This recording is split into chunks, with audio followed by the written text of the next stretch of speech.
And I would say to all of you, if you're ever facing a decision in your life, this is kind of a good rule of thumb, because you always have to ask yourself, is this not right for me, or am I just useless and lazy? And looking for an easy way out, right? Because some people are more prone to that than others. If you're not very conscientious, for example, you're going to be more prone to that sort of thing. But it's good to keep yourself in check. And so maybe you're not doing very well in your job, and you think, well, I should either do a better job at my job, or maybe I should find a new job. And it's hard to do better at your job. And so then you might wonder if your decision to find a new job is just an escape. You have a better plan. And if the answer is no, well, that's not a very good plan. But if the rule is you'll only escape to something equally or more difficult, or more challenging, let's say, then kind of check yourself against your own temptation. You will never win at the highest level until you can hold two competing ideas in your head. And here are the two ideas. Idea number one, this is going to take me 10 years. Idea number two, I'm going to make it happen today. And I'm going to ask myself every day, why didn't it happen today? What thing did I not do? What skill set am I missing? What am I going to have to do? What's the next massive leap forward? But it's going to take 10 years and only actually going to happen for me if I'm going all out every day like it has to happen right now. I and other successful people wake up every day doing the same thing, fighting back against the distractions, the fears, the doubts. And we learn over time, we build into a habit to spend more time having control instead of more time being out of control. Every day is an opportunity for you to start taking control of your life. The first step. Don't be anxious. The second step. Concentrate on what you have to do. Fix your eyes on it.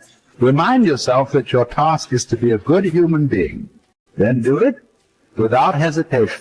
There are few people who have decided within themselves, I've got what it takes to make it. They're not afraid about tomorrow because of how they see themselves, because of what they feel that they deserve, because of what they feel that they can create for themselves. Because these people have decided, as they look at the future, as they look at themselves, there's a way. Where there's a will, there's a way for thee. You begin to create a way out of no way. And when you have that kind of consciousness, when you have that kind of spirit, nothing can stop you. Nothing.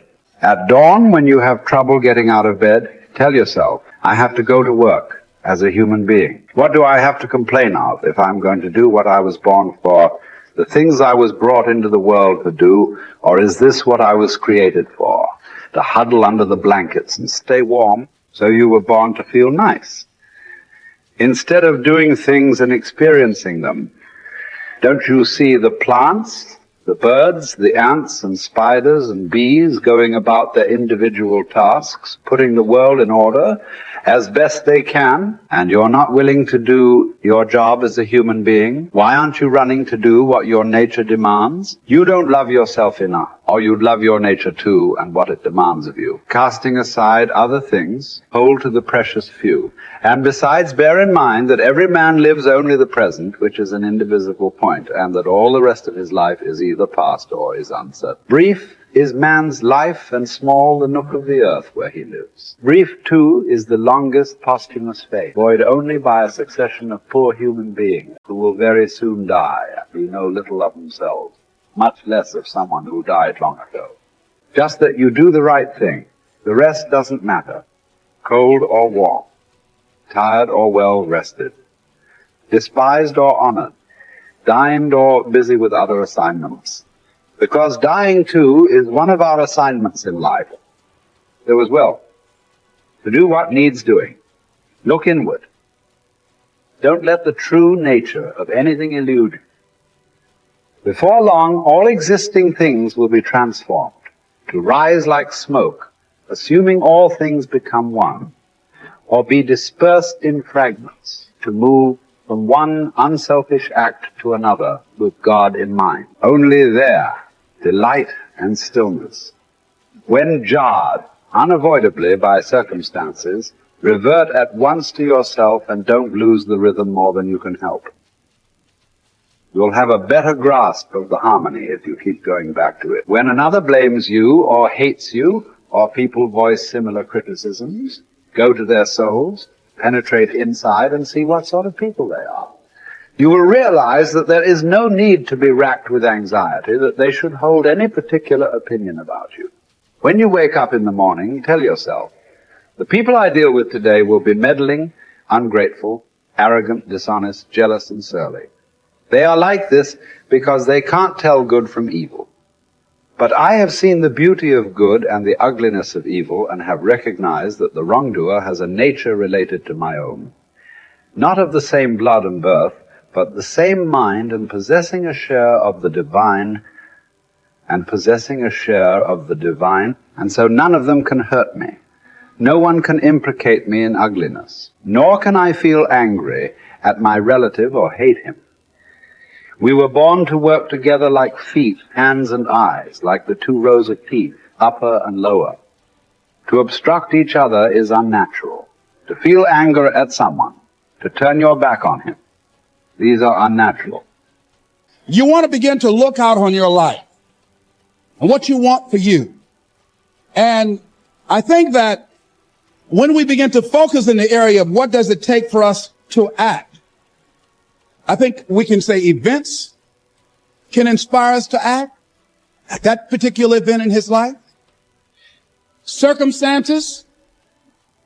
A friend of mine, he wanted to do something and he just did not have the motivation and the drive and the confidence within himself. But his circumstances changed overnight through an acquisition of the company that he worked for.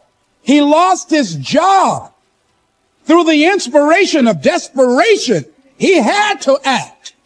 See, life also are things that can inspire us to act. See, we don't have the courage, and that's what it takes, courage. It takes guts to do that which you know you need to do. If you don't have the courage to act, life many times will move on you and make you act. Life will whoop your butt so bad.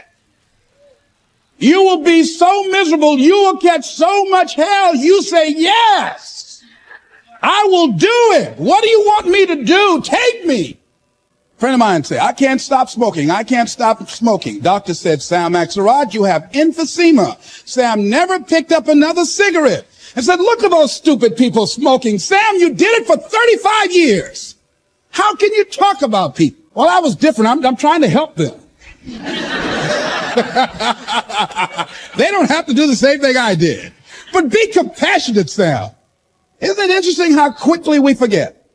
So I'm saying that look at something in your life.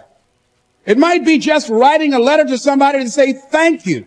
It might be just to apologize to somebody. I had a confrontation in the Penobscot building with the security guard there. He responded to me what I perceived as a negative way, and he and I engaged in an argument. I did not like the way I handled that. I avoided going through the front door for a long time because I didn't want to face him. Finally, I decided to act, and I went up to him and said, I want to apologize to you for the way in which I handled this argument we had the other day. I was wrong. I hope you accept my apology. He said, I do. And I said, thank you very much. I felt relieved. Now, when you decide to act, it's not always going to be like that. A friend of mine did some work for me. It was below par, to say the least. I knew that this guy was capable of doing better work. I knew that he also had a fragile ego. So I was trying to think of what is the most sensitive way in which I can share this information with him. Because I wanted him to do my work over. I was going to pay him for what he did. But I needed my work done right.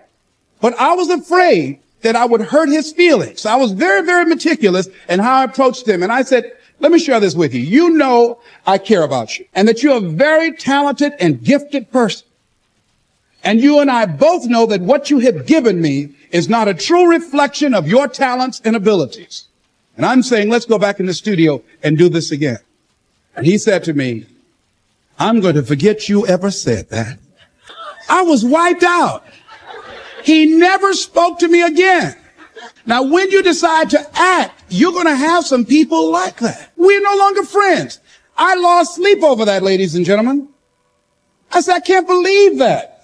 I remember sitting up one night looking at the phone. I said, I got to call him. He said, no. And I said, no, forget that. I called, man, look here. We've been knowing each other too long to allow this to come between us. He said, don't call me anymore. And hung up. And then I wanted to think about what can I do to make it up to him? And then something came to me, Les, what do you have to prove? See, many things we don't do is because of the fact we want people to like us. There's some necessary losses in life. When you decide acting in your best interest, you're going to lose some friends. Everybody's not going to approve of you. There's some people that won't like you. Who do you think you are? You're arrogant. What do you think you can do? You think you can get away with that? You're selfish. Thanks, I got that. It's my life. And so what I'm saying to you is that as you begin to look out on your life, this is challenging. This is not easy acting. So what are the things that we can begin to do to harness our will? Number one, you've got to bring it out and look at it. You've got to take the power out of it. You've got to expose it to the truth. And the truth is that it has no power over you. So write down something you want to act on, but for some reason that you've been holding back, and look at it. The next thing is, ask yourself the question, is it helping you to continue to put it off? If it's an asset for you to continue to procrastinate, then continue to do that. But if it's a liability for you, if it's causing you some mental and some emotional challenges, or perhaps a financial problem, look at that. Examine that for what it is. Next step, ask yourself, what's blocking you? What's preventing you from acting? Why don't you have the courage to handle that? Why won't you face that? What are you running away from? What kind of avoidance behavior are you engaged in? Next is, what is the worst thing that can happen when you take action? So I looked at that. And I said, what's the worst thing can happen when I tell him this? He can say, I don't like you. And he did. Now, what happened? I experienced that. I looked at that. I saw that. And guess what, ladies and gentlemen? I didn't die. My feelings were hurt a little bit. I lost some sleep about it. And sometimes I think about it when I drive past his house. But I'm still here. It's uncomfortable. But it's okay. Doesn't bother me anymore. I've gotten used to it now.